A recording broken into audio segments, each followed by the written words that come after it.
Yeah, I mean, very kind of you to come here. You live with your roommates like 10 minutes down the road, right? Yeah, not far. Just a quick little trip here, really. Yeah. You have riders as roommates? Yeah, so Sam Wilford, which is like the guy that had the big crash in Fimsev in Estoril. Unfortunately, obviously, he's not here now because he's in Barcelona getting like fixed up really and having physio every day. And then my trainer Angel, which I don't know if you know him, he used to race and stuff like that. So yeah, live with him though. I don't. Could you pull the microphone a little bit further towards you and a little bit more up, maybe? Yeah, perfect. And let's talk a little bit about your trainer and training routine. Do you have some kind of training routine, especially with your injury right now? Yeah, well, like normally, like before this year, we would train like heaps, but like with the World Championship, you don't get much time at home really. So the time we get here, we just try to maximize it really. So normally, if we ride back, let's say Monday, we have the rest day Monday, or sometimes train on Monday and then take the rest day Tuesday. But yeah, like consist of really just motorbike training, just at a track about 25 minutes from here. And we do about 2 or 3 hours there training. And then the rest of the time it's cycling and a bit of gym. So we do a lot of cycling here on the island, and then when the gym maybe once or twice a week, and cycling more or less 5 days a week. Yeah. Is it a motocross track or a flat track? No, a road bike track. So we just do road bike. If let's say it was a normal week, not with racing, the week after we would do 2 to 3 days on the road bike and 1 or 2 days on flat track or motocross. Do you have like these little pocket bikes? Ovala, I believe, is pretty popular. Or do you like real bikes? Yeah, so they're like a pre-Moto 4s. So like there's like a little bit more similar to a Moto 3 as in example, like you use the same tyres as a Moto 3 example, but obviously like a Chinese version of that.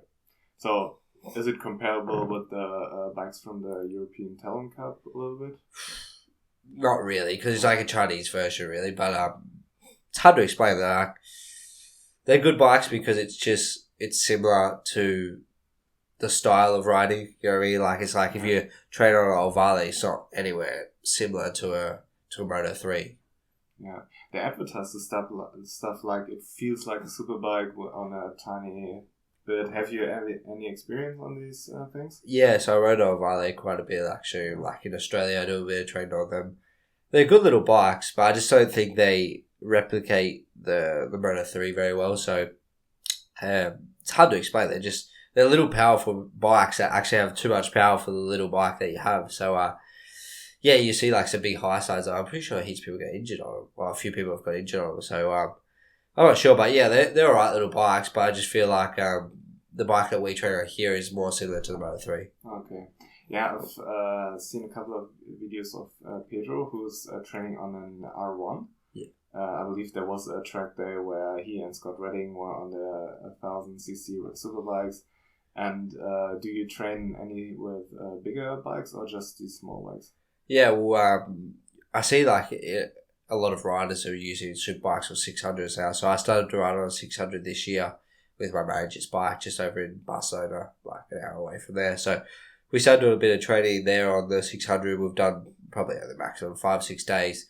It's good. It's good like to get out on a bigger bike. And when I go back to Australia, I ride a super bike, which one of my sponsors gives me for the winter break really. So I get to ride a super bike a little bit, but like I said, it's a different way of riding the style. So I don't really want to lose the way of how the Moto 3 works. So I kind of just try to do a little bit of the 600, a little bit of super bike just to get the speed up a little bit really. Yeah, I guess it's important to get the same category of power, I would assume, because the Moto 3 riding style is rather different than a big bike.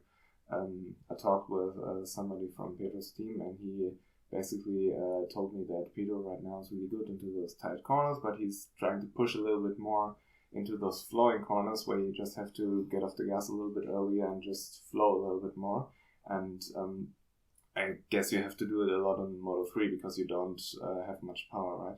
Yeah, well, I think his riding style is like naturally braking very late and hard. And I think like that's why he did so well in Moto 3 for being able to outbrake other people. You know, he was so good in the races. Really, like if you look in the practices and qualifying, he was there, but he wasn't like example like someone like Massio or someone that's always at the front.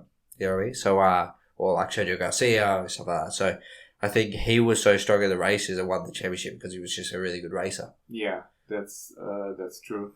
You see these races like in Jerez where he outbraked Enchi and Masia was after the straight and just never looked back. It's amazing. Yeah, exactly. I think on the Moto2 it's working, but at the same time it's not because the front tyre and the way the Moto2 works, I think is you can make little mistakes on the Moto2 and you crash. And I think that's what he's suffering from this year. But obviously the talent, the speed's there. So yeah, once he finds his feet there, I think he'll do quite well. Yeah, Remy told me that it takes a lot of maturity to ride those Moto2 bikes. And I mean, you're pretty much the same age, right? You're a year older than him. So I guess the experience will just come pretty young on. But back to you. In your training, you had this kind of horrific injury in Jerez. Was kind of funny to me because I was at the race live. So I thought you had a decent weekend. Was like, watching, and I didn't know anything about the crash and warm up. I was just seeing you pulling up to the box where you're on the back of the grid. I was like, what's going on? Is there some kind of mechanical issue? Then came back to the hotel and saw the video, and I was like, fuck. So how did it feel? I mean, you were after the straight, turning into the corner. I don't know which. After the straight, after the back straight, the hairpin. It's like turn 7, is it? 7 or 8. Yeah, 7 or 8. Yeah, after the back straight, and some bike flew into you. What's this feeling like? And well, I mean, it was just super unlucky, wasn't it? Really, like we were having a really strong weekend there. I think we didn't qualify that well. I think it was 12 or something, but the weekend was really strong overall. Like we felt really good. I felt like we could have made a good race, and even in the warm up to the point where I think we'll in P5 or so like the warm up, and then I didn't really know what hit me. Really, I just it was after the checkered flag, and really I was just entering the corner like normal, and all of a sudden next thing I remember is I wake up in the gravel pads. So like, it wasn't easy, that's for sure, and we took a big hit there, which I think since it was so unexpected, we got more injured than what we would have if we knew it was going to happen. So, it was just so unlucky, really. And obviously, we couldn't race there that weekend. We tried to, but we just wasn't possible. The pain was too much, and we just didn't know if we were doing more damage or not. So we decided to stop the race after 4 or 5 laps.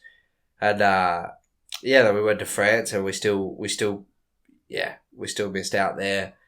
We could ride all weekend, but only do like 3 to 4 laps, which was good just to learn the track, really, and take the experience at France. But we couldn't race. We couldn't do more than 4 laps. It was impossible. So we decided not to take part in the race there and see if we could be back for Mugello, which we were. We weren't 100%, but we're back for Mugello, and we're getting better now. And each day we recover that extra little bit, and we still feel it actually from the crash. But we're not far from where we want to be.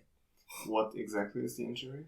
Yeah, so we ripped out like ligament in the inner thigh, and then into my ankle, like next to my ankle, there's a little muscle there that we tore there. So it wasn't a bad tear, but it was something that held us back because you use that muscle so much on the bike. You never thought about it before, but just simple things like changing direction and using that muscle actually to brake, like as in you put that muscle against the tank and use it as so you don't have as much force on your arms and put so much weight on the front of the bike. So, it really affected us for that reason. We couldn't race properly. We could ride, but we couldn't ride properly, which on the Moto3, littlest little bit of movement affects our bike. Yeah. Yeah, because it's pretty light. I believe 80 kilos is the bike. Yeah, exactly. So everything, like to the point where at the Barcelona test, we tried to ride there, and I think we did like a 49 or something like that, which was like a second from the first, and we only did 20 laps over the whole test. But we almost crashed so many times because we were just trying to put all the weight to the rear when we try to get up and tuck back into the bike, and we'd almost crash. So it wasn't easy, and it still has been affecting us a little bit with the movement of the bike. I think that's why we got a little bit affected as well at Mugello. So, we're getting back to fitness now, but we're still missing that a little bit. How does your training change? Because I assume when you break a bone, you just get surgery, bones back together, build up the strength again, and let everything heal up, and it's kind of easy. Yeah, but I guess with a torn muscle, it's difficult. How does your training change there? How does your your whole approach to being a Moto3 rider change?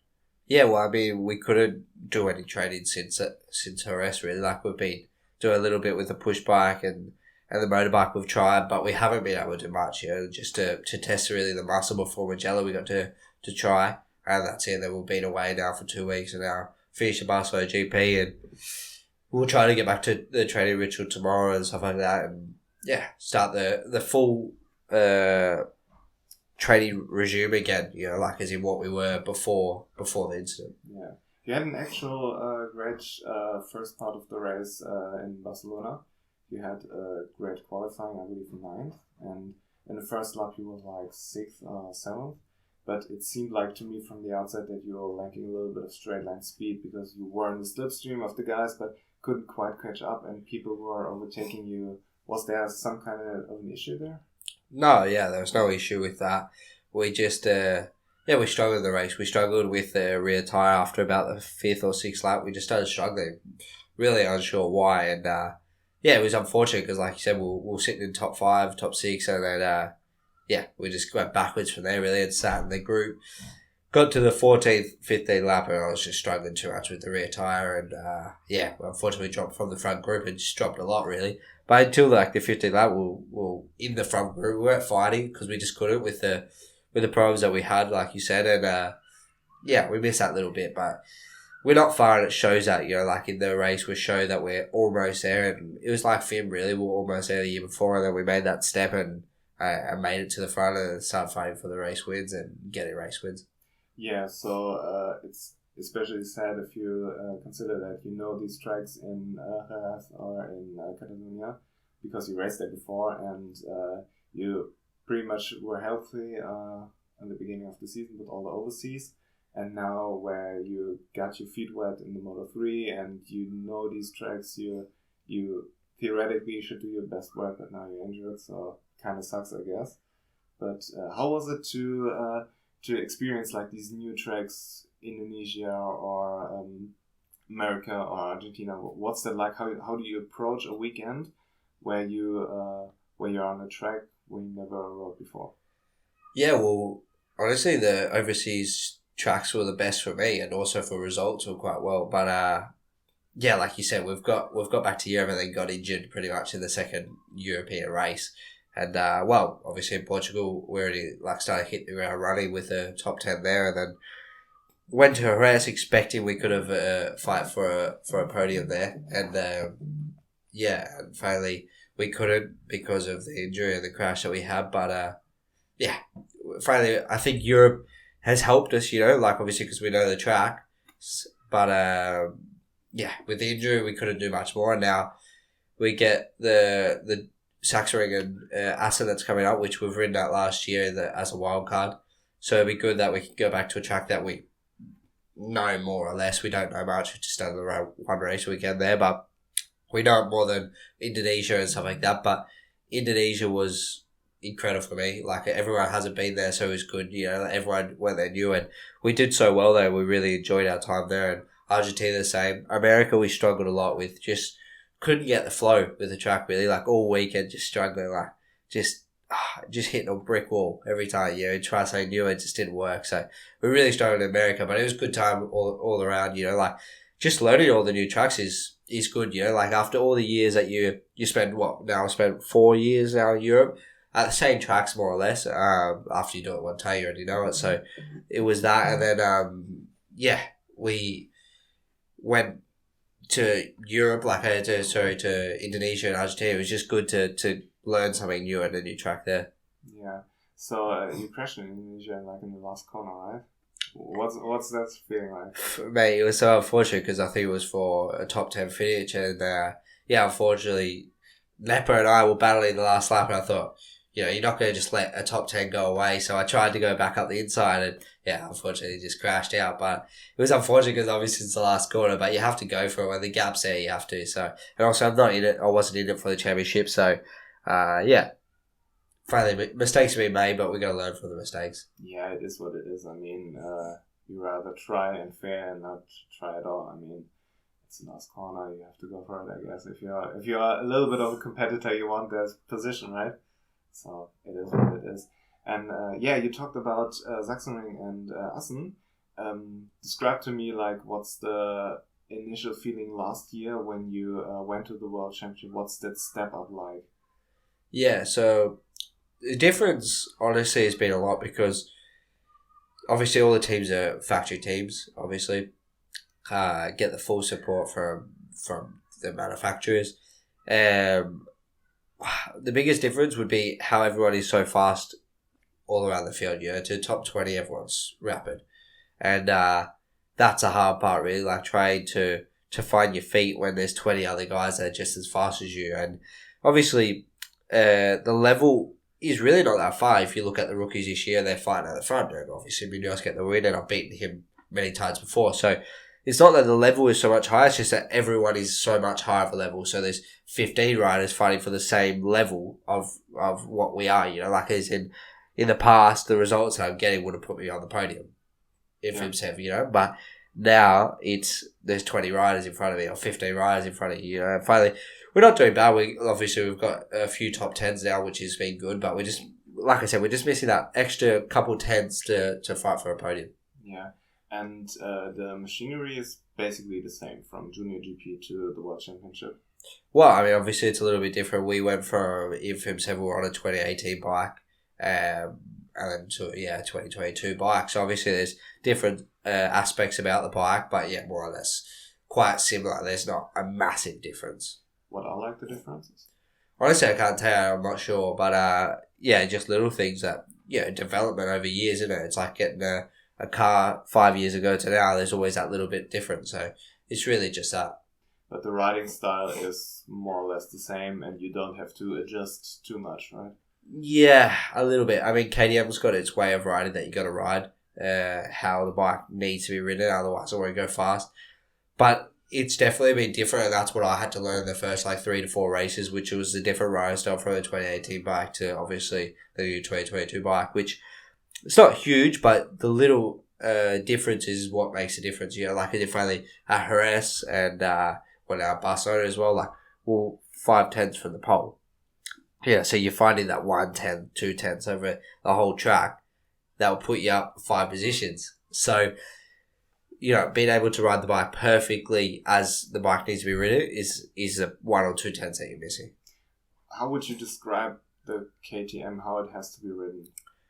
Yeah, you got to make the corner like a triangle, really. Break into it and exit. Instead of the Honda, you can make it more flowing. With the KTM, you got to try to break as hard as you can and exit as hard as you can.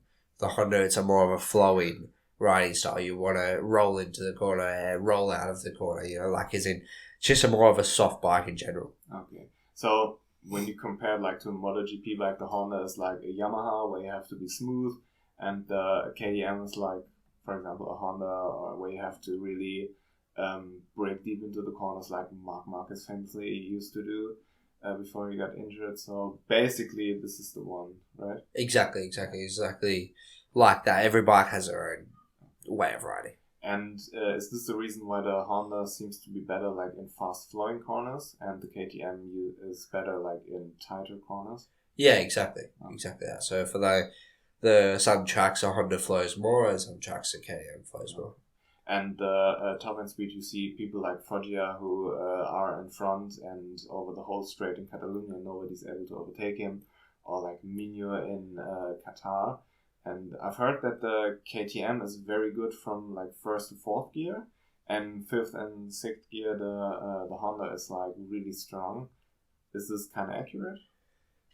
Honestly, I'm not sure. The difference is, it depends. Every weekend someone has a faster bike and not, and it's a given that Foggia and the Leopard team do a really good job with their bike, and then obviously the KTM, you have the Gas Aspar guys that have a really strong bike, and Red Bull and stuff like that. So finally every weekend there's a strong point of one team, and honestly I can't tell you why. I don't know why. So yeah, but overall there's that on the race weekend, that there's a stronger bike than others. Okay, so this is kind of interesting to me because in Moto3 everybody has the same bike. Like they're the Honda riders and they're the KTM riders, and like the Gasgas are KTM's. It's the same bike. The Husqvarna is the same bike like the KTM, but still there are some major differences between, for example, Leopard Honda and I would say like Vision Track or the Zimoncelli team, or in KTM there's Red Bull, KTM Ayo, who are very, very good, and there are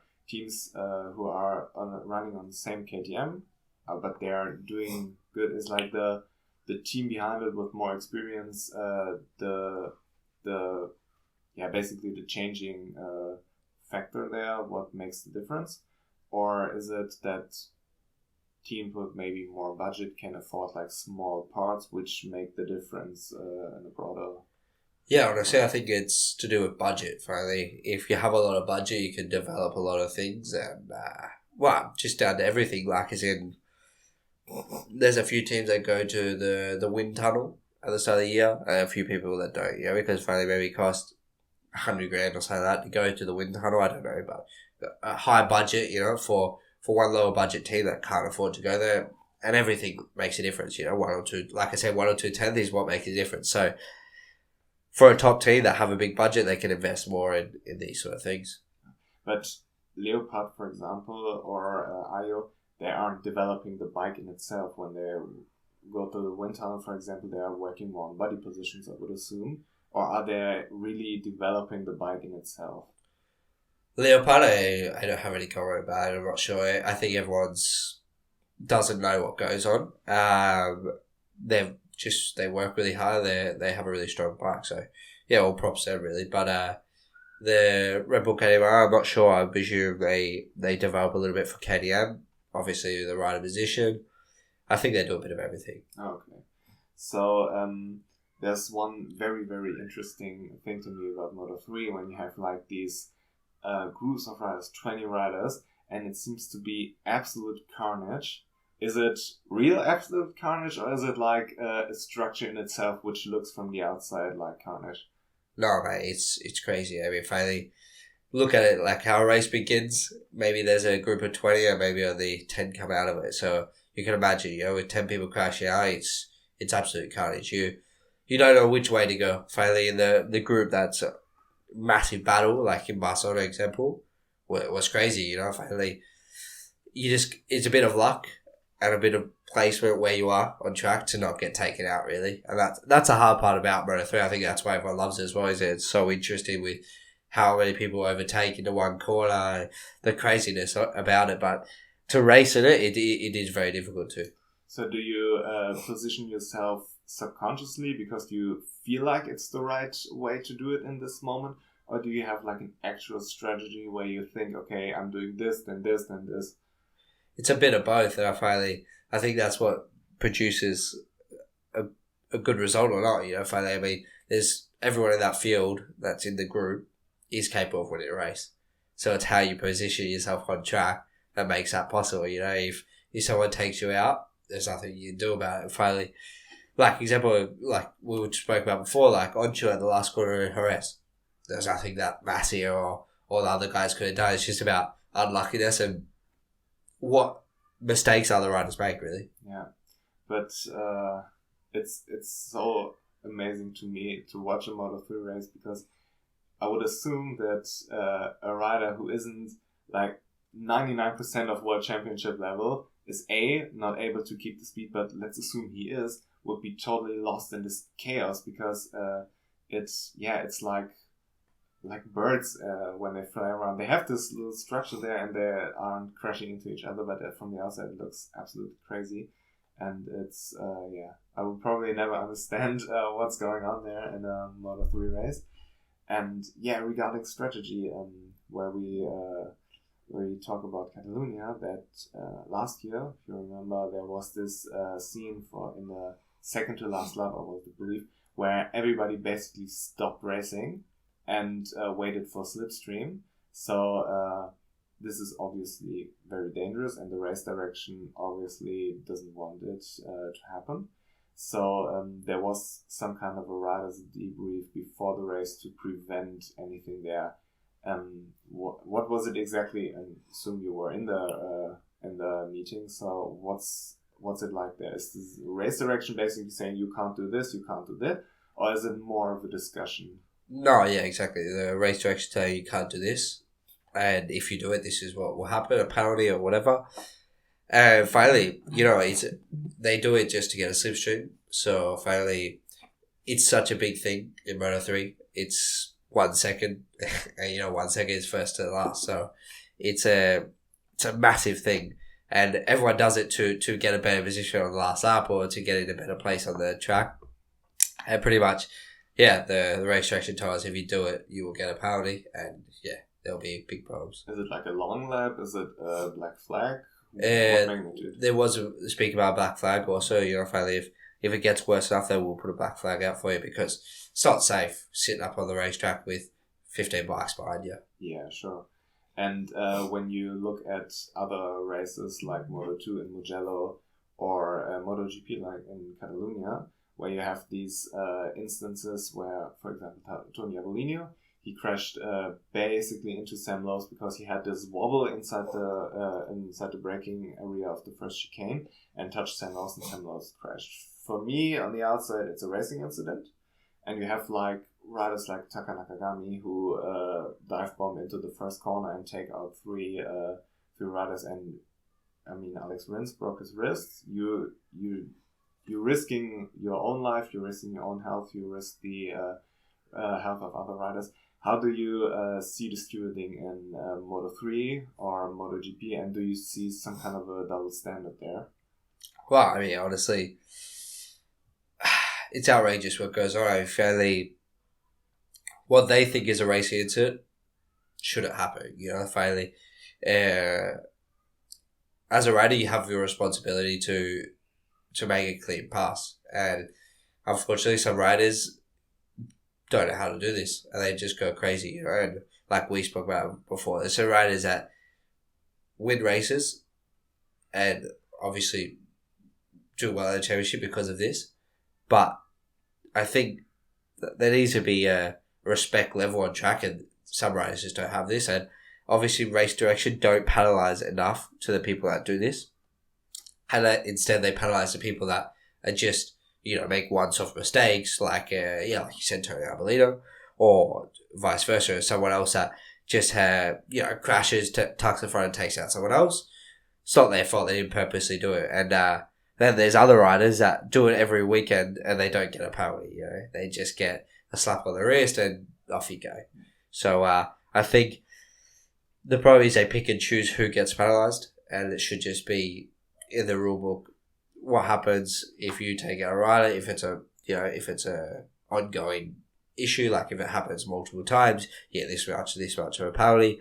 And I think that's the main problem. There's not a rule that says you get the penalty if you do this. No, it's if they choose to penalise that rider or not. There's the officials that choose that. And I feel like in MotoGP in general, they aren't punishing the crime, they're punishing the outcome.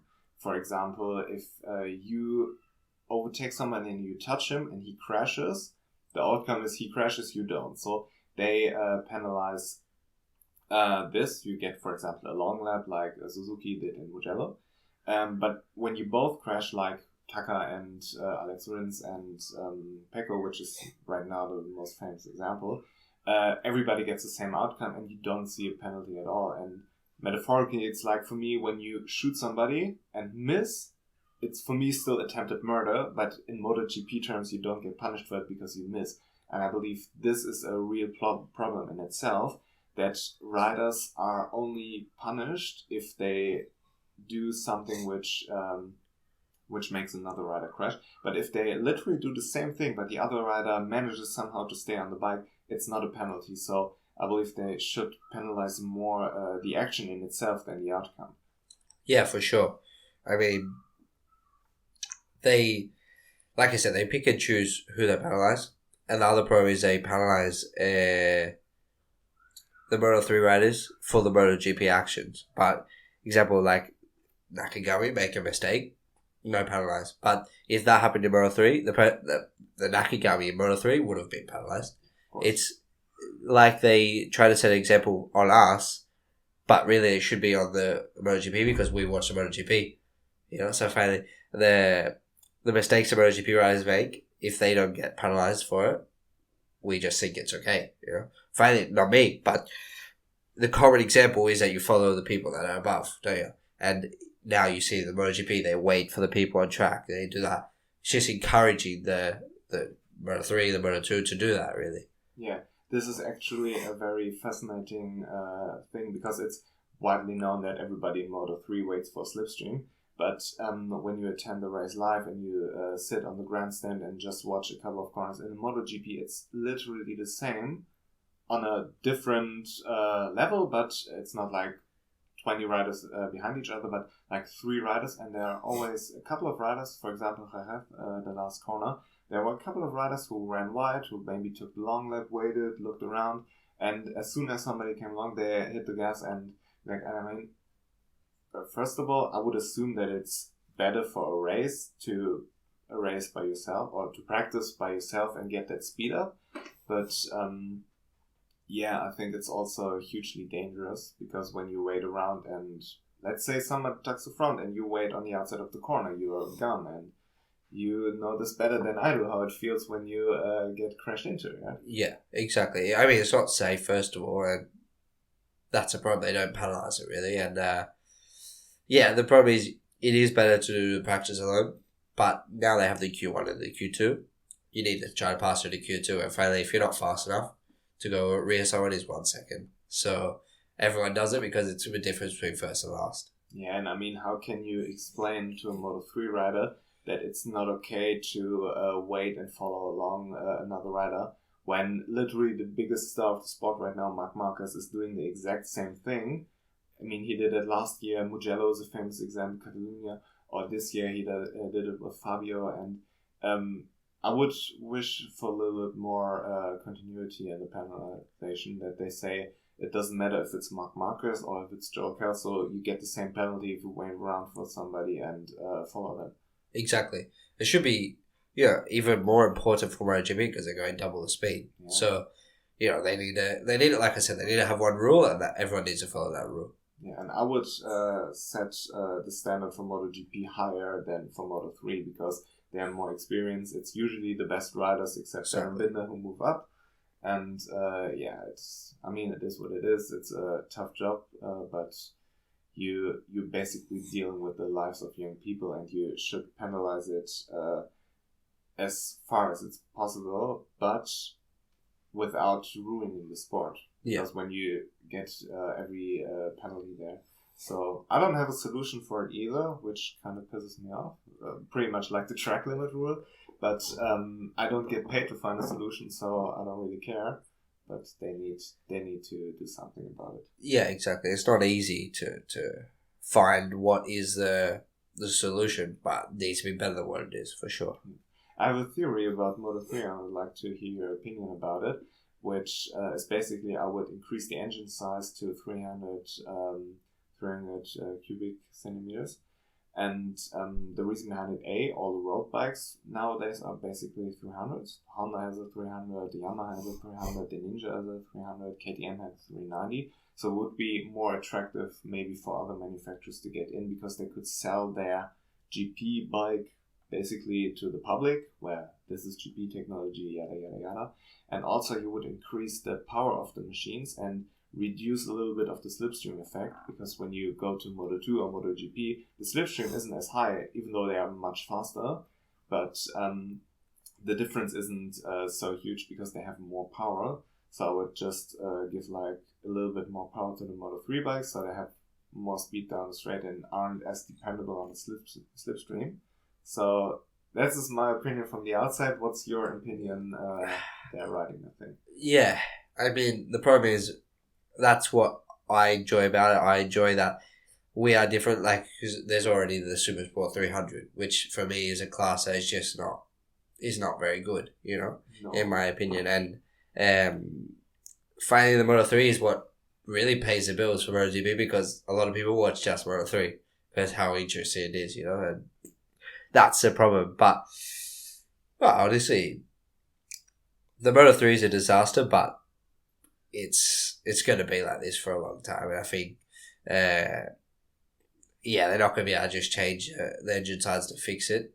I think it's always just going to be around, like you said, it's in MotoGP now, so finally, it's never going to fix it because there's too much time that you gain without it, so. Yeah, maybe you couldn't fix it completely, but maybe a little bit. And also the example for the Supersport 300, I would stay with the weight of the Moto3 bikes the same because they're right around 80 kilos, and the 300 bikes in Supersport, they are much heavier, which is, for me, basically a disaster. And there are other riders who criticize this, because when you have such heavy bikes, it's much more difficult to break away. And I like that about Moto3, the bikes are so light. Maybe it would help a little bit. I don't know. I don't make the decisions, but I would love to see a Yamaha in Moto3 or Kawasaki or Aprilia or whatever. Yeah, no, for sure. For sure, it'd be nice to get some more manufacturers. Yeah. A different topic I would like to talk to you about, because I talked with Remy about the exact same thing, which is his journey from Australia. Obviously, both of you come from Australia, and he told a lot about struggles when he came to Europe when he was, I believe it was 14. And I would like you to elaborate a little bit on your journey. What was it like to get started in Australia, and what was it like to move to Europe, and how did you found some ground here? Yeah, mine's really interesting actually. It's like obviously we started doing flat track when we were really young, and we rode for Husqvarna for many years, and after went to road racing, and it was really quick transition in the road racing. We did I think only 3 to 4 years in road racing, and then moved to Europe. So after we won the Moto3 Australian Championship, we decided we needed to pack our bags, and that was at 15 years old. And I moved over here to Italy actually with Jake Skate is one guy that ran my team in Australia, and his team in Australia, sorry. And after we built a team here in Europe, in Italy, and racing the Italian Championship, and he flew back and forth for a year, and me and one other guy, Jack Mahaffey, another Australian kid that lives here in Europe actually, and we lived in one house there and lived more or less our own life there without any family anyways. And that went really well that season. Really helped us, to go out and find our feet. And it was good because to come over and join a team is always difficult. We've heard of the past where the team steals all your money. You don't have a bike to ride for the year.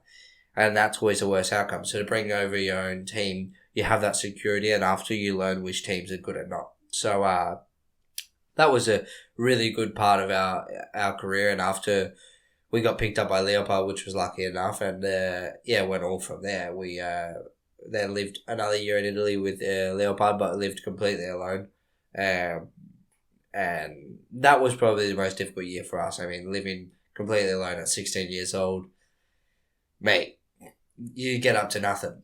You have nothing to do, sitting in your house, a little house in Italy, completely alone, doing nothing really all day until waiting for the race to come along. And at that point, we did a bit of training, a little bit of cycling, a little bit of motorbikes, but definitely not enough, especially not enough to keep you running, And I was lucky enough to move to Mallorca here at about probably the last half of the season in 2019 with Leopard, to live here with the Leopard training camp, which had all the top riders. For me at that stage was crazy to be living with Lorenzo Della Porta that won the World Championship that year, which was incredible, and Masia, Marcos Ramirez, Foggia, all the top riders around now in the world, and fighting for a World Championship. So it was incredible to live with them, and what I learned that year was crazy. And now we're still living here in Mallorca with the same trainer that we touched on before. He was a trainer here at Leopard, and now just trains me and Sam Wilford. And it's got incredible here in Mallorca, really. We get up to so much stuff with so much training. The routine here is just perfect. Every time it's the same schedule, which is good. And I think we're always improving here in Mallorca. And it's a lot better of a lifestyle for me as well. I mean, I think that's the most important part of any racer is that, you can come over here and live here, but if you're not happy living here, you're not going to do well. If you're not happy with what you're doing, you're not going to give you a maximum, are you? So I really enjoy living here. I think that really helps us. I think that's what's really progressed us over the last couple of years is this, living here in Mallorca and enjoying my life, outside of racing. Because fairly looks like we just race motorbikes, but we also have an outside life, as you can imagine. So that's been a huge thing as well. Us living here, obviously we kicked off in FIMSEV with a not as good year, but we've always done that in the past. Just done like a year that we build momentum, and the second year taking it and we dominated, didn't we? In FIMSEV in the second half of the season, we had a bit of unluckiness in the first half that sacrificed us fighting for a championship, but second half of the season really brought it back for us, and that's what made us in the championship hunt, really. And so first year was difficult, took the momentum, and second year we were fighting in the front. We were very strong. So similar to this year, really. I think we're fighting in the top 10, sitting there like what we did the first year, and hopefully we have a strong and competitive bike for the following year, and we can fight in the front, fight for a championship. Yeah, so I understood it correctly that your parents stayed in Australia and you was like completely on your own here, but you had a lot of structure there which helped you to feel at home here.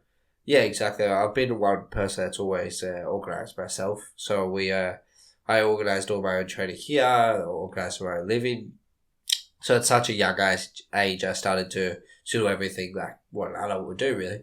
So we matured really fast. We had to, otherwise we'd be sleeping on the streets. So we learned the way of working, really, and I mean, it's difficult leaving the family at home, but I always knew I had to do that. I always had to sacrifice that to be able to be racing the MotoGP now. Yeah, and what you tell me seems, don't take this wrong, it seems easy compared to what Remy told me, because it was like a couple years earlier, I believe it was 2013, 14, no, it was earlier, much earlier. It was like 2011, 2012 around-ish, where he came over, I believe. And you're obviously like 6 years younger. You came, I would assume, like 6 years later here. And in these 6 years, it changed a whole lot, all the structure, because what Remy told me was he was like completely on his own with his dad and basically his family.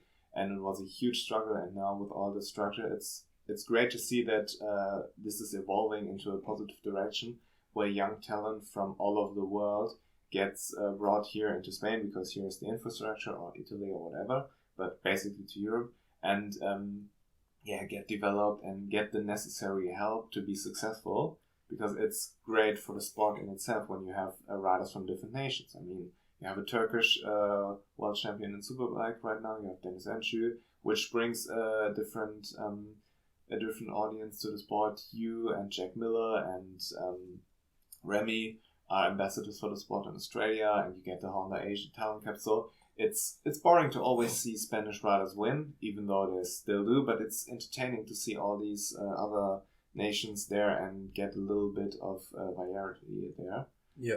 Like Colin in Red Bull Rookies Cup, or Zonta in Moto2 bring Dutch on the map, This is, I believe, very, very important for the sport in order to be successful. Or American racing, what they're doing in America. This is all these great projects which help to build the sport globally, and I love to hear it.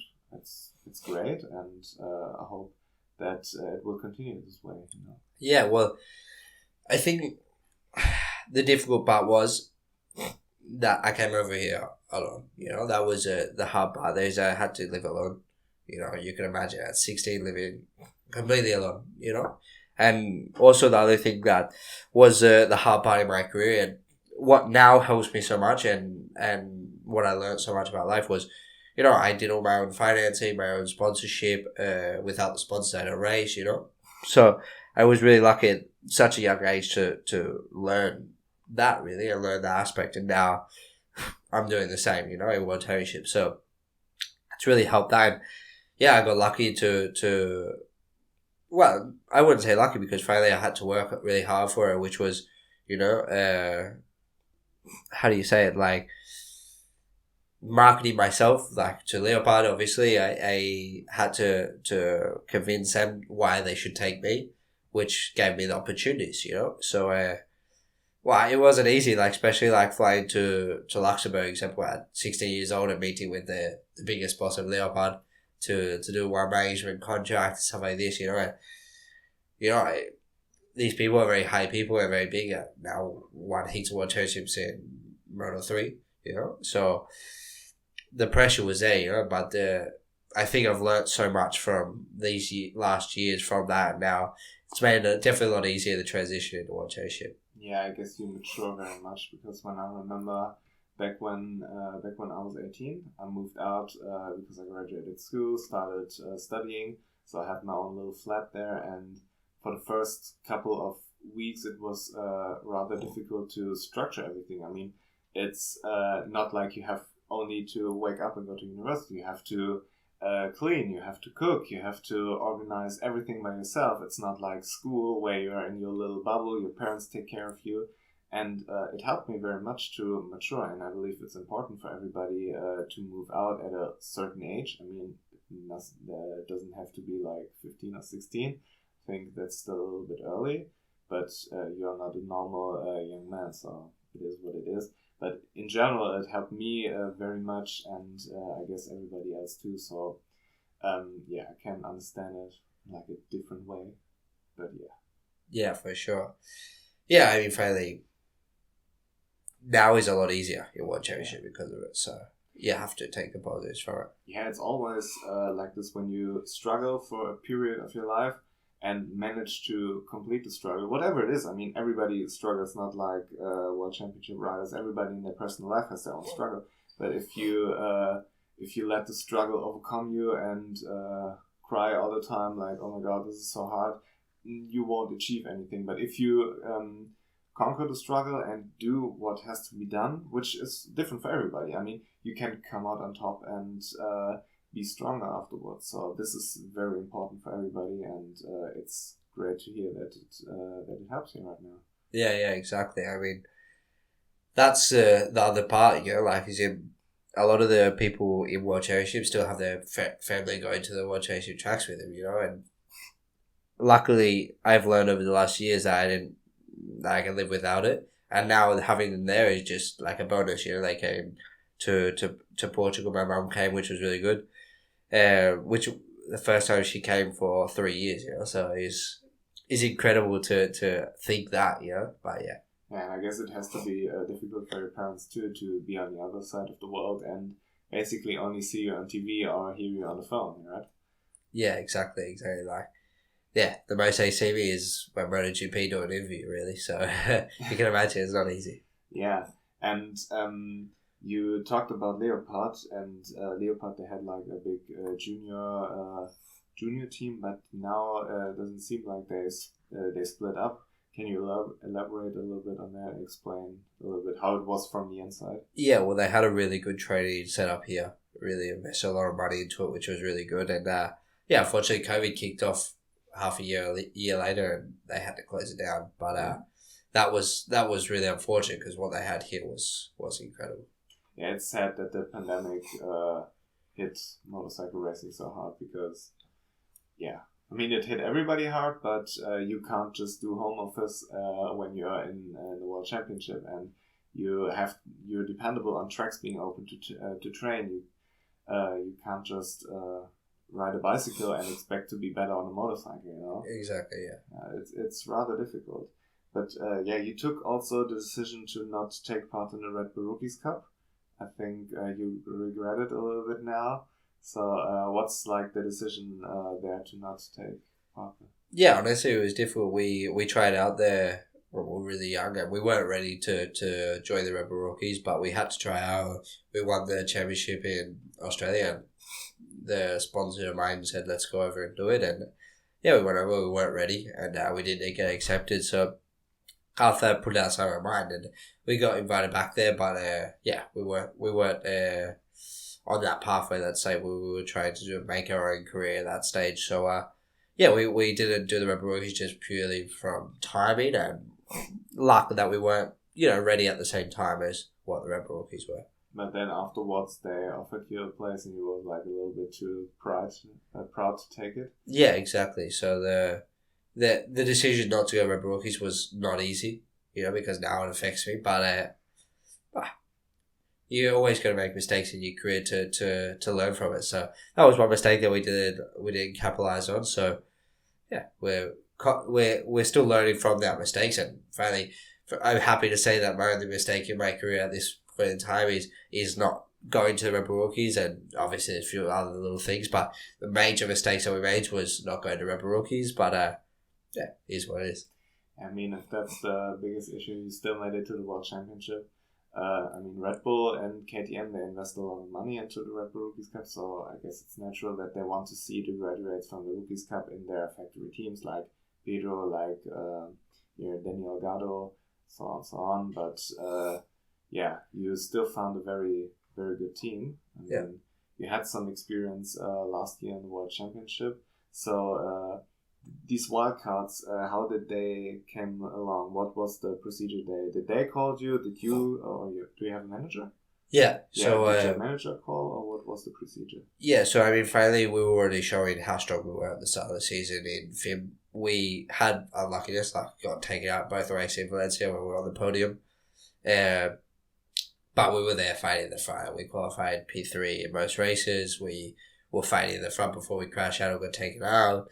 So the interest was already there for the World Championship, and when the opportunity came apart, we reached out and said, "Would you be interested?" And they said, "Yeah, of course." So we took the opportunity, which was do the 2 races in Sachsenring and Assen, and the rest is history. And we after went back to FIM and dominated, so it really helped us. And yeah, this was a decision why we went with the team, because they gave me the opportunity in the first place. So, the pathway with the team has been really good, and yeah, I'm really happy with their work so far, and yeah, let's see what the future holds.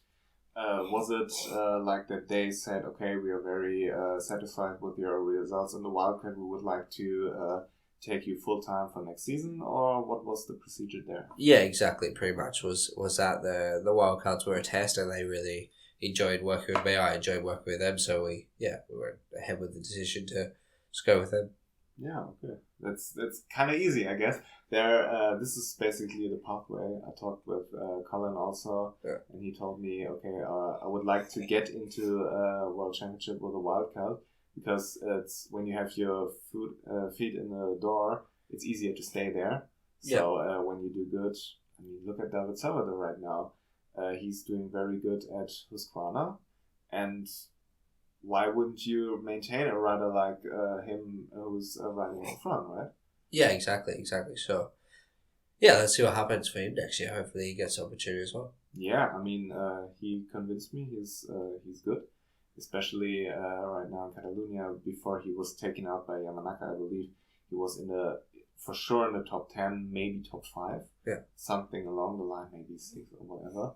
So, but the whole contract situation is rather fascinating to me in Moto3, because from the outside it seems like MotoGP gets sorted out first, and there's a lot of coverage, like the speculations of Jack Miller going to KTM, Miguel Oliveira going to Ducati, and so on.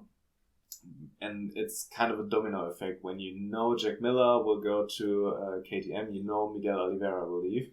When you know Miguel Oliveira will go to, or when you assume Miguel Oliveira will go to Gresini, you assume that Enea Bastianini will go to the factory team. And so the circle in itself closes, and you have these rookies from Moto2 who are doing very good. There's rumors of Taka. I still believe he will be the test rider next year for Honda. But Moto3 to me is a huge mystery, because you get news, for example, Pedro, he got signed with Bristol GP in 2020 for 2021, and then he rides for Red Bull KTM, which obviously is the better team. I would have taken the same decision, but it's very interesting. Like Diego Moreira, there were these speculations of him going to Io, and then he went to MT Helmets. Yeah, that's the team, MT Helmets. So it's it's a lot more chaos like the races. How's the contract situation in Moto3? Is it really that first MotoGP gets sorted out, then Moto2, and then Moto3 is what's left, or are there It's honestly crazy. This year, all the contracts are getting signed so early because there's not many rookies that can step up from Junior World Championship. So contracts are getting sorted so early this year. Normally it starts at the summer break, and by the end of the summer break you have a contract signed. But this year it's literally now the contract's already getting signed. So the pressure is on for everyone actually, and that's why I think also the pace every year is getting higher and it's getting more and more difficult. I mean, this year the pace is incredibly high for Moto3, and then obviously we look at what the Moto2 movements are. If people move up from Moto3 to Moto2, then there's an opportunity for you to go in that place of replacing them. So, and then obviously it relies on where the Moto2 guys move, if they go to MotoGP or not. So, of course, we rely on what happens in MotoGP and Moto2, but there's so many places in Moto3 now that are getting moved around just because of the age limit.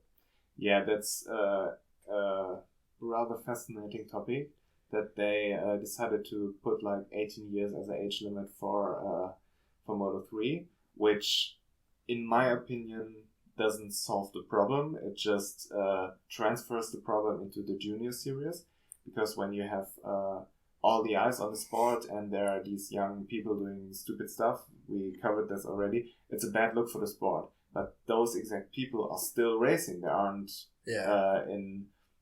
sitting at home waiting for the opportunity. They're still racing in the junior series. So you have this huge pool of talent, A, and B, you have still the same issues but away from the public eye, you know. So I don't think that this is necessarily the best solution for it.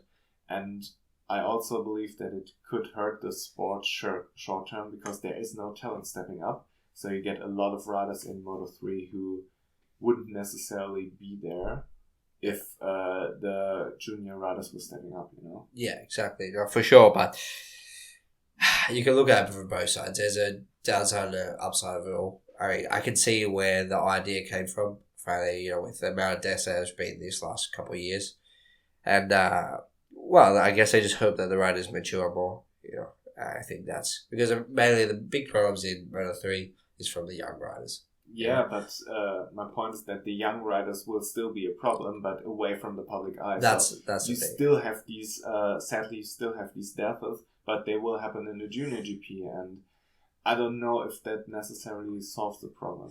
Yeah, no, exactly. It doesn't actually solve the problem, but it helps I guess the other positive is that at least the people in Moto3 World Championship are setting a better example to the kids in FIM7 in GP Junior. You know, because at least they're more mature riders in World Championship, because finally, like I said, we look for the people up. You know, if finally the junior GP guys, they look at the the World Championship Moto3. You know, so maybe if we're acting a little bit better, they act a little bit better. It's not the idea behind it, but there wasn't a lot other scenario they could do, you know, because also there is the point of having, you know, someone under the age of 18 that passes away in World Championship is a hard thing, you know. Finally, you can't just look at it from the image side, but also for the family and some of these, like, obviously the kid after 18 chooses if they want to race. Yeah. Under 18, you don't have a choice if you race or not. So, yeah. and that has happened in the past, unfortunately. There's families that push their kid to race that much that the kid doesn't want to race, but it's doing it because they're under 18 and they don't get a choice. You know?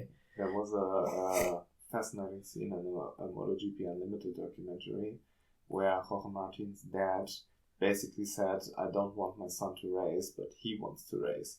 So, because it's too dangerous. And do you have, any conversations there with your parents or personal thoughts about the risk side of the sport? Well, that's a point. Like, is in some parents are really enthusiastic about letting their kids decide, but there's also the other side that there's not many of it, but there is the other side of it, a point where the parents make the decision for the kid, and that's a point of when something happens, and that's the saddest part. You know, like if the kid didn't want to race and then passed away, it's not a very good look. And at least in the World Championship, if you're 18, you have your own choice if you want to be shown on TV when something happens or whatever, you know. I think that's another point of it. And like I said, there's going to be an upside and a downside of all. They had to do it. They had to make a change because there's too many deaths in such a short time. They had to do it for the right of keeping the MotoGP running. Otherwise, who knows? Maybe they get closed down if it was continued in that rate of death. Yeah, you're completely correct. I mean, it's a very difficult topic to talk about because you feel so sorry for the kid himself. I mean, 18-year-olds. I remember when I was 18 years old, I didn't feel like mature and I didn't feel like an adult, and to make these big decisions where you don't necessarily are aware of the risk. Like, I had a motorcycle when I was 16, and it was a street motorcycle, and I was perhaps a little bit faster than I should be. And there were a lot of situations where I got lucky, or where friends of mine got really, really lucky. So just from my personal experience, I know that you don't necessarily see the risk while you're on the bike because for me at least, I was in my perfect bubble. Yeah. It was everything okay as long as I was on the bike. And as soon as I crashed, it was absolutely devastating for me because I knew basically the crash was a left-hand corner, and there was a forest right next, and there was no barriers, no nothing. So I took the corner a little bit too fast, and because I don't have skills, I wasn't able to react properly, and crashed and flew into the woods. And I was so lucky because first of all, I was fully geared up, which was for me a no-brainer, and everybody should wear gear when they ride motorcycles. But yeah, I flew through a bush, and like half a meter on the right from me there was a tree. If I was a little bit more far on the right, I wouldn't be here today. And this is very traumatic still to me, the state to think, okay, I was half a meter away from death or being paralyzed or whatever. Exactly. And when I transferred this to the GP race, I mean, there are no trees there, but the very next time I was on the bike, it was very horrific to me because I still had these pictures in my mind. I was kind of traumatized, And it's very, very fascinating for me how people can crash, go back to the box. For example, in MotoGP, where they have a second bike and just can pick the bike up, take the second bike, or you just in Moto3 or Moto2 pick the bike up and be as fast as they were. This is one of the most fascinating things for me because I experienced like the total opposite of it, and that's I guess what's the difference between an amateur and a pro. But what's it feeling like when you crash, and how do you not lose all of your confidence? Well, finally, if you want to be there racing, you know the risk. You know what it's going to take, and you know that it's possible that anything happens. I think when you accept that, if you crash and you're able to go again, you go just as fast because you accepted that you are going to crash or something is going to happen. You already know that, no? So when you accept it, you already can just take the freedom to do what you like, because finally you have the choice to get on and do it. So if you choose to do it, you can get up and do it again, So I think that's a difference, and like you said, like at 18, you made that decision to do that, But now looking back at you think different, wouldn't you? So that's the reason behind the age. I think it's just maturity out of it. And they had to try something, like I said, to fix it. And well, at the moment, it's going well. Obviously not good because there's other repercussions to it. But you need to look at the lives of the kids before looking at the situation of just, the pathway of that kid could have been better if he was younger. Okay, but it also would have been better if that kid didn't pass away. Yeah. So you got to look at it both sides, and finally at the moment the death weight outweighs any other results. So for sure, I agree with the decision. I don't agree that there's obviously downsides, but I don't know the other solution to fix other problems. So if there was another solution, I'd be all for it to hear it, but at the moment there's no other solution for it. So just to bring up the age limit to affect a couple of years of growth is okay. In my opinion, that outweighs the negative. Yeah. Yeah, I can see that, and I totally agree with you that nothing is more important than the health of riders or the lives of riders. You know, safety is the most important thing. And we talked about it briefly. That's, I guess, why you don't want to race at Spa. Yeah. Because there were the 24 hours. Yeah. And I really enjoyed the track. I would like to go there as well. But with the car, because since that crash, I haven't. I took the decision for me that riding a motorcycle on the street is perhaps not the best idea. And right now I'm building myself a BMW race car, the E36, for the Nürburgring, and maybe go there, go to Spa, because it's right around the corner, so why not? And but it's a fascinating track to me, but for a motorcycle, perhaps not the best idea when you think about going down Eau Rouge with 20 other riders, and there has to be one tiny mistake and you fly over the whole track. And but how big of a thought is like safety when you think about Spa, for example? Well, example, obviously, if we were riding there, you wouldn't even think about it because you just don't. But if it came to it, like there's many tracks that you'd like to go, but it's not really safe enough to go. You know what I mean? It's just which is unfortunate. But if you sat there and looked out from the outside, you'd say, okay, it's not safe. Once you're there riding, you don't think about it. When we're racing, we don't think if something's going to happen at each corner or something's going to happen at some corner. But if everyone had to vote, you would choose. You wouldn't go to a track like that is unsafe. Or any track that has a really big hill, like in Portugal, it's a risk, but there it's not, because to crash there is difficult. It's happened in the past, sure, but it is difficult to crash there, you know. So you just got to look at which is the tracks of the safety that, you know, meet the requirements. And there's more tracks that are unsafe than safe. But yeah, like I said, we're there to risk it, so we're not really thinking about it that much. But yeah, there is certain tracks that we can and can't go. Yeah. What's really crazy for me is the Isle of Man. Yeah. Because I don't know exactly what my opinion is, because on one side it's very fascinating and it's very spectacular.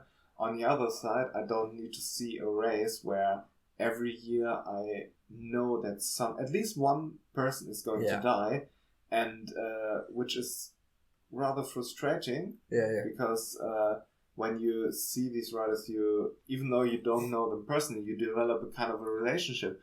Or Jason, for example, I didn't know him personally, obviously, and I wasn't necessarily his biggest fan, but he was there, you know, he was part of the family, I guess.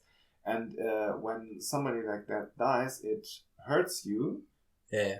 Even though you don't know the person, even though you don't have any particular relationship with him, like being a fan or whatever, you know. Yeah. But it's still very, very difficult to manage. And the Isle of Man for me is a big one where I don't know why I guess why they are racing there, but it's not very necessary in my opinion, you know. Yeah, well, like I said, it's a part of the racing family, so when someone dies, it's upsetting. And so I mean, I would never do that. I mean, it's crazy. I mean, half the MotoGP page would tell you the same. It's outrageous. It's crazy. I mean, like you said, every year something happens, and I don't know how they can still race or how they can still put it on their event, really. Yeah, I mean, like you said, you don't think about the risk when you race, because otherwise you can't be successful. If you think at every corner, okay, this could happen, this might happen, whatever, you won't be able to race properly, because when you race, you need to be 100% committed, and you don't have to think about it. I mean, it's the same with cars, because about cars you have a little bit more of a safety cushion, but you can't think about it. You are, I guess, in your zone, and I talked with somebody who races in the 24 hours of the Nürburgring, and he basically told me you don't race with your eyes, you race with your body, with your feeling. Yeah. You feel the bumps, you know when to turn in, you know how the car slides. And I would assume it's the same with motorcycles, that you you like count your subconsciously in your head the bumps, like 1, 2, 3, turn in, the rear does this, I have to flick the bike. I guess it's accurate, right? Yeah, it's very similar. Yeah. And so it's very, very fascinating to me how to develop the relationship to the bike. And I guess that's the art of it, where you have like a second part of your body which feels exactly like you have to. And the mind is also a very strong component there, because when you are willing to take the risk, like Marc Marquez, for example, he's maybe the best one of having a strong mind, which helps him with all of his injuries. And it's absolutely crazy from the outside when you're a normal person to see this. But what's like the feeling on the bike? Do you feel like the bike is a part of your body? It depends. Honestly, every race weekend is different. Because if you flow with the track, you feel, like you said, the bumps and where you can go fast, where you can't, so. But every weekend's different. And, like you said, we did so many laps around the track and around the paddock. And, I think it's just an experience of what takes us through everything. And that's the biggest thing. I mean, we do so many laps on a motorbike that you have one relationship with the bike, don't you? So you learn, and that's how you go fast. You learn so much about the bike and how to use its abilities. So, how long does it take it on a new track like Indonesia or Argentina or whatever to develop this feeling where you don't necessarily think about what you do and just do it because it's natural to you? I would say FP2, FP3, you start to get the feeling, but like I said, practice makes perfect, doesn't it? So the more laps you do at one track, the better you get. So definitely experience helps in the past, but it can still, anything is still possible from being first time at the track. Yeah. And I mean, in Moto3, you're in kind of a special situation because almost nobody raced in Argentina before because of COVID. You had like 2 years where there were no races, and who on the grid was there in 2019? I would believe it's less than 10 riders. Yeah. So everybody basically is a rookie there. So this was maybe a little bit of a lucky situation for you as a real rookie. For sure. And it's weird when you think about it to not be there for 3 years and then the whole grid changes. Yeah, for sure. Do you play like the MotoGP video game in order to get familiar with the track? Honestly, now yes, because now I'm in the video game, so it was cool just to play it because I'm in it, so definitely, you try to do as many laps through as you can around the track if it's on the place, if it's watching videos or whatever it may be. But definitely, the more laps at every circuit helps. Yeah. So, what are your goals for the rest of the season? Honestly, we need to keep fighting the top 10, but we need to try to get that podium. We need to try to get the podium out of the way to build up the confidence for the following year, and try to make a stronger end of the season. Which track is your favorite track coming up? I think it has to be Messana, I'd have to say. Yeah? I mean, you had a good weekend there, so maybe we get a double header again. Who knows what happens? Maybe some country falls into some kind of a pandemic mode again over the summer. Well, like Finland now has been cancelled, so... Yeah, but I feel like 20 races is enough. Is enough, yeah, for sure. So, let's see what plays out. Let's see. I hope to finish the season strong. Still be able to be top rookie. I hope we can still get that goal. I don't have the championship in mind right now. Are you top rookie? Who's top rookie? No, now he's Barrera by 10 points. Oh, so, I mean, 10 points is not too much in a Moto3 race. Apparently it's one race win. So. Yeah, basically qualifying is just for fun. So exactly. When you're in a big group, everything's possible. So. Then, let's see. Hopefully we can get a podium out of the way. Yeah, I wish you the best of luck. And I want to say thank you for coming here. I mean, it's very, very, very, very kind of you, and it makes me feel happy that you're willing to come here and talk with me and have like a nice conversation. So I hope you enjoyed it as well. Right, thank you. It was good to actually catch up because we always talk on Instagram, but it was good to actually see face to face and have a chat. it's very difficult because like you are all around the globe pretty much all year, and you have your training due diligence and everything. I have my work, what I have to manage. So yeah, thanks for taking your time, and thanks everybody for listening. Goodbye. Thanks, mate.